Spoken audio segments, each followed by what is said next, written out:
Okay, so you've done everything you need to do. What do you do when then they don't follow the rules? Is it going to happen?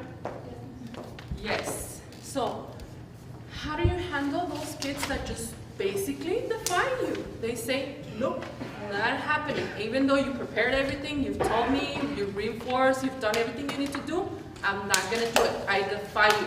So what are you going to do? We're going to give you some examples. So the first thing is overt defiance. A kid that simply tells you, I'm not going to do it. You give him an assignment, I'm not going to do it. You tell him, you need to stop doing this, I'm not going to do it.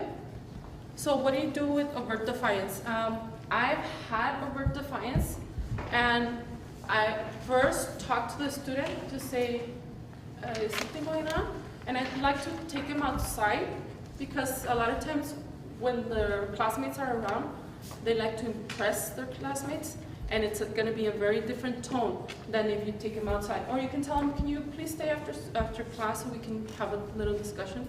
And just make sure, another teacher that we've talked about, she was very good in terms of making sure that you have the right body language when you're speaking to your student.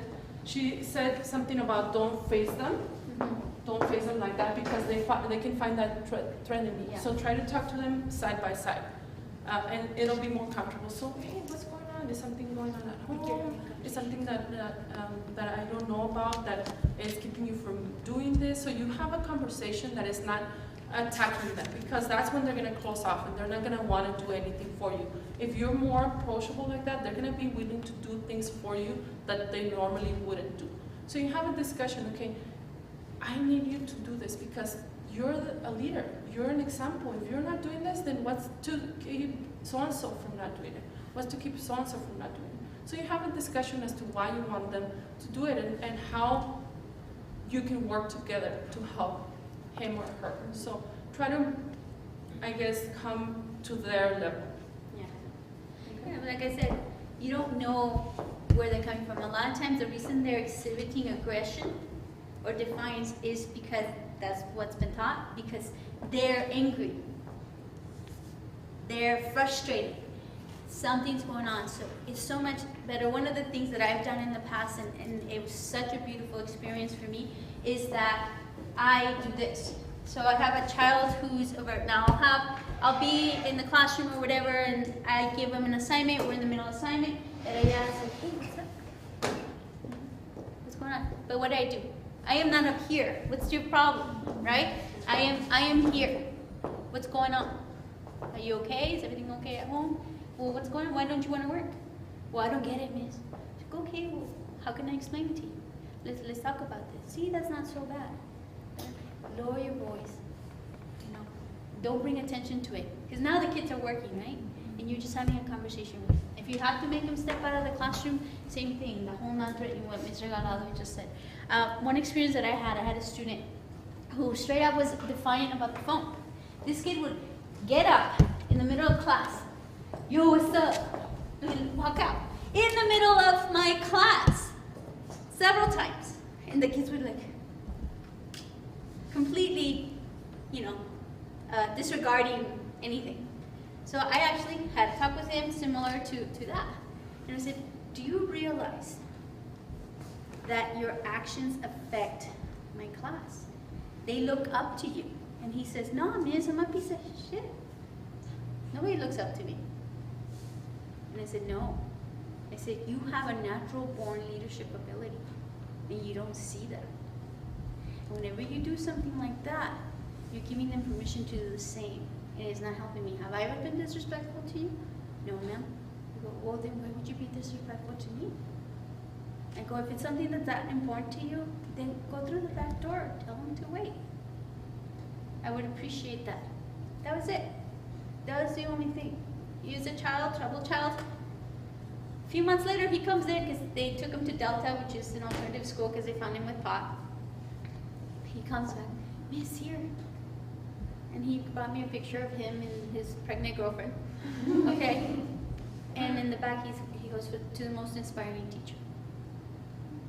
Could I have been on his face like, duh?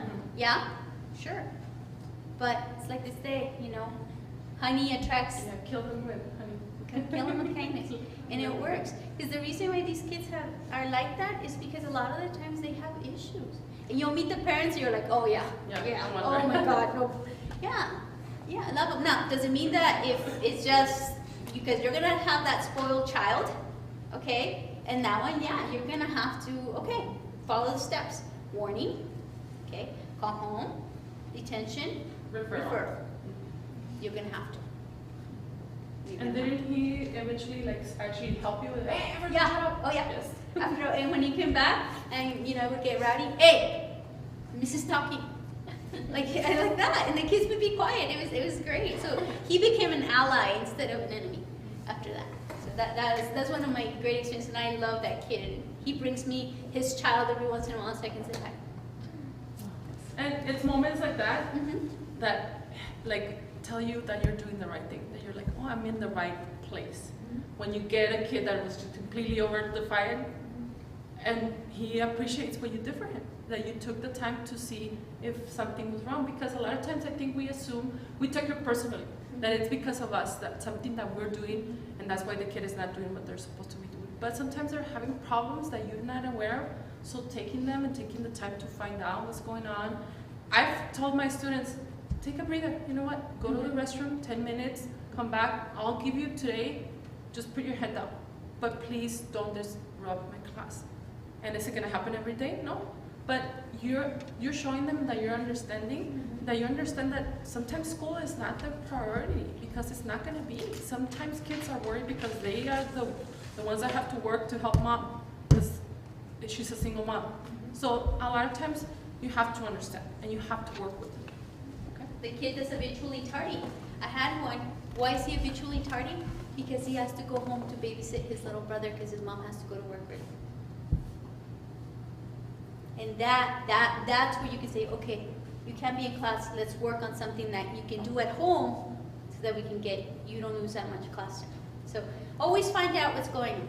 Always find out, because you'll be surprised why these kids do what they do. Yes. And I think we covered some of the constant disruption with the phones especially. It's become a large problem. Huge. What I've done is I use it to help me. So I tell them, if you're doing what you're supposed to be doing, you can listen to your music.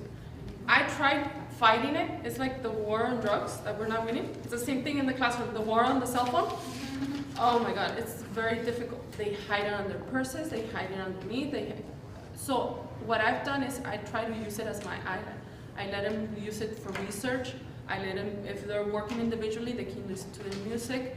But they know, if I'm lecturing, if we're doing something that you need to be paying attention on me, that phone is put away. Testing days, that phone is put away. So you're very clear. Find a way to make it work for you. And some kids just defy you, and they're gonna disrupt you a lot. So any questions or anything you've seen that teachers do when you go observe or in your internships? Anything you guys have seen? Yes. Telling her about the cell phones. That when a teacher does is that she picks up a few, like she picked up 3 the other day. So she'll keep them in her hand for the next period, and they'll know, like, they'll say, hey, you're speaking of phones. Okay. Okay. And some of the other things is like the proximity. Like, da da da, and then you like. If you're close, they might use it. Yeah. Yes. The proximity is very big. I'm student teaching, and a lot of classes that I've observed, the students treated their work, like when they do their work in highlighters and markers. The teachers are accepting that. They're doing their work in highlighters and markers? So I don't know if that was something new, or if these teachers are just accepting it, or.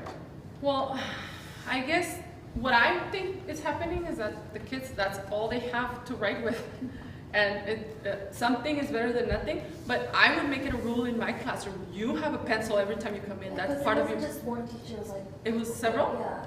Well, I don't know what's going on in that school. But I mean, you don't have to accept something like that. You make it a rule in your classroom. If you want everything to be done in pencil, you get it done in pencil. So you don't have to accept that. If you don't like it, don't accept it.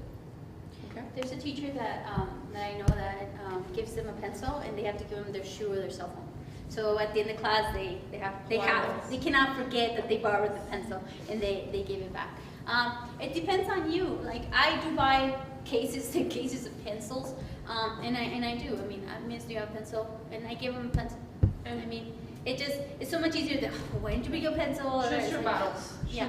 Yeah, Like, yeah, choose your battles. choose your Sometimes, is it worth it wasting time? So like a pencil, is it worth it wasting time fighting with a kid for why didn't you bring a pencil? So there's some battles that you want to fight, and there's some that you want to just, let's move on.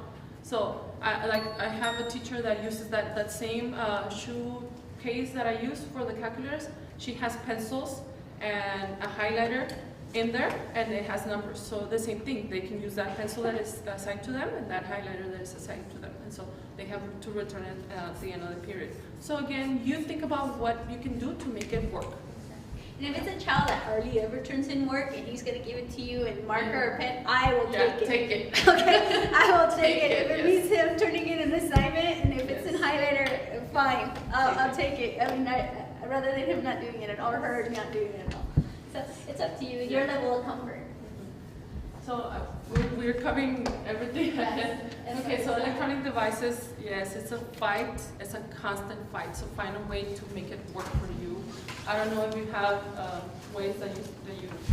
Well, my procedure as far as electronic devices is that if I catch you, like the very first time, I'll either say, put it away, and then put it away, or I'll pick it up. I'll just pick it up, okay? And I'll walk around or whatever, put it in my drawer. After class, I'll give it to them. Look, I don't appreciate the phone use. If there's gonna be times you can listen to your music, you can use the internet on it, yada, yada, yada. But when I'm teaching, that phone needs to be off. Is that understood? It's about respect. Da, da, da. Okay, yes. Here you go. Here's your phone back. Happens again, I keep it the whole day.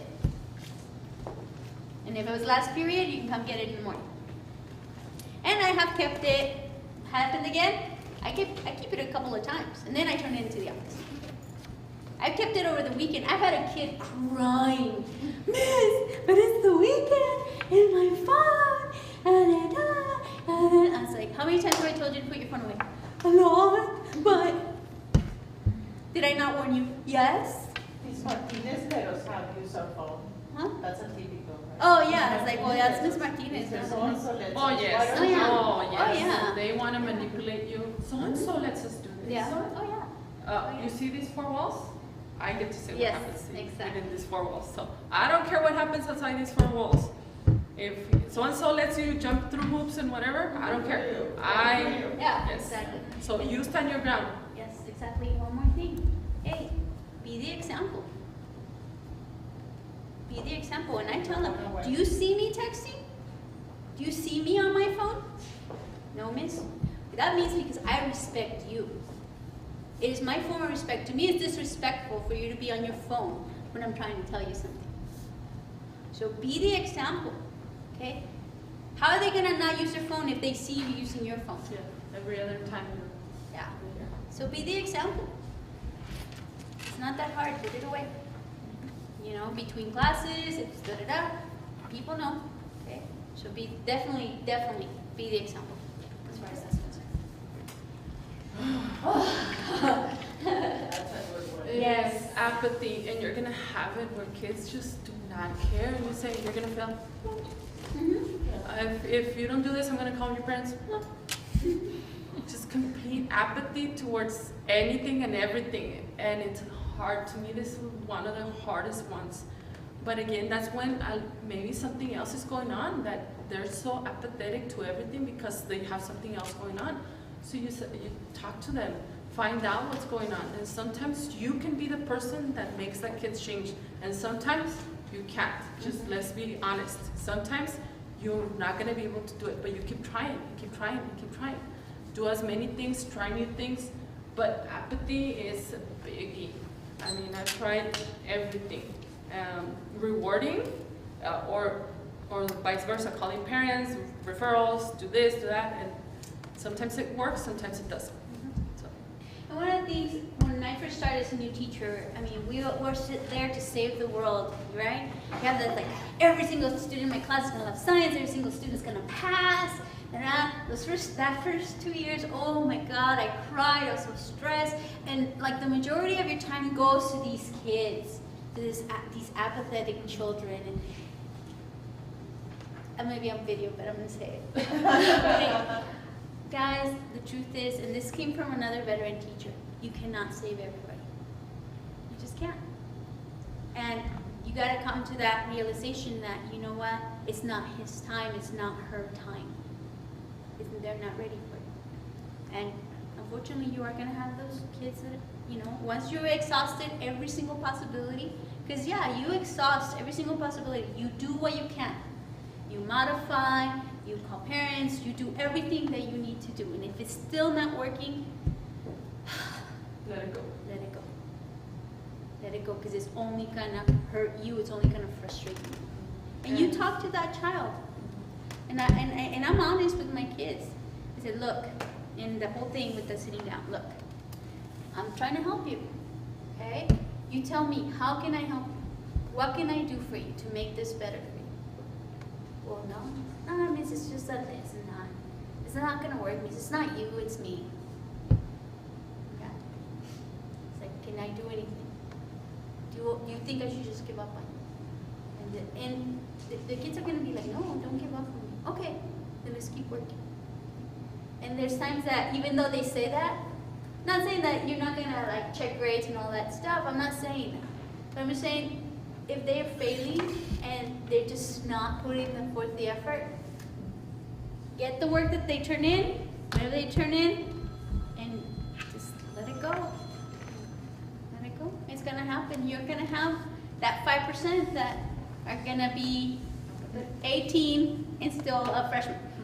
You're gonna have, and it makes your life easier to say, I've done everything I could, there's nothing else I can do. And it's okay, because it's just not their time. I had an example, and it was the typical Cholito, and he was just not doing anything. He would come in and just draw, constantly draw. Graffiti all over, every paper was graffiti.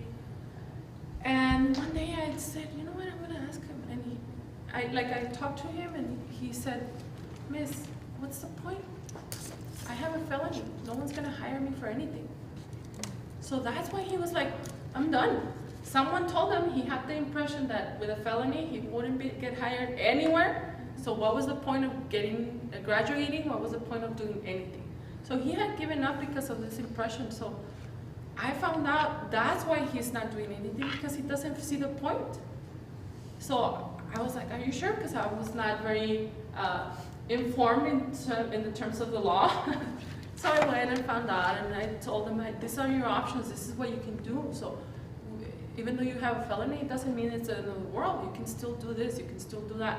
And I ran into him the other day at Vista Market, and I was just like picking some tomatoes, and I heard my name, Ms. Regalado, and I turned around, and it was him. And he was all happy, and hi, how are you, miss? And I was like, good, and you? What are you doing? Well, I'm going to school because I'm gonna be a diesel mechanic. And he was really happy about it. And I'm working here, and I really like it. So a lot of times just that small thing that you can say, find out, can help him. And now he's doing a lot better, because to be honest with you, before I talked to him, I thought, this kid is gonna end up in jail or doing nothing. And to see that he actually is doing something and it's actually working, was happy. He made my day. He made my week, actually. So yeah, that kind of thing. And so it does pay off. It's not monetary incentive, but just knowing that you had an effect on them will help. Yeah. So any questions on apathy? They just need empathy in your part sometimes. Yes, apathy. Yes, you need to be empathetic with them sometimes. And the last one, and my least favorite one. I hate it. Tardiness. For me, unfortunately, in my opinion, it's a school-wide thing that the school has to help you address tardiness. Unfortunately, in my school, it's not being done. In her school is. So, do you have a big problem in Not tardiness? anymore. Not Since anymore? they implemented the lunch detention rule. Yes, so see, if the school is not helping, you're gonna have a hard time with tardiness. I myself have a hard time, so I made myself a little slip. They have to sign it, they have to explain why they were late, and I told them, by the third one, I'm gonna call home, and that's what I've been doing. And then again, I always want to give a reward. I told those kids, those of you that are always here on time, thank you very much, and your reward is going to be, if I have no slips for you at the end of the 9 weeks, I'm going to give you 10 points extra credit. And those kids were happy because there's a lot of kids that are always on time. So why are they not being rewarded for doing what they're supposed to be doing? So I always look at both sides. The kids that are being tardy and the kids that are always on time. And the kids that are tardy, a lot of them were like, whoa! So they're not tardy anymore because they want the 10 extra credit points. So it did help, but I still have a problem because there's really no backup from administration. I can't give them detention. I just can't. So what's the consequence for being tardy? Just me being upset. That's the only consequence. So I had to implement something. So a lot of times you have to be very creative to get things done if you don't have something from administration. Okay. Is this rule like only your school or is it the whole district? Well, it depends, but in my school, there's nothing, no consequence for tardiness, basically. There's nothing. In her school there is, and from what I hear, it's new, right? Yes, It's not it started something- this year. So- Because it became a really bad problem. I think it really depends on the principal and the administration, on what they feel is important. If that administration feels it's important, then they'll do something about tardiness. But unfortunately, in my school, it's something that is not enforced. So. And there's a few ones that you can do something about. So it's like, for example, if it's the class that's before lunch, Mhm. we're 5 minutes late, you're staying 5 minutes late. The end of the school day. Oh, you were 10 minutes late, you're staying 10 minutes after class. And oh, they don't like that one. They don't like that one. I've done that one. That one helped a lot. That one helped a lot. Or they can't go to the restroom. Oh, You yeah. came in late, you can go to the restroom. No.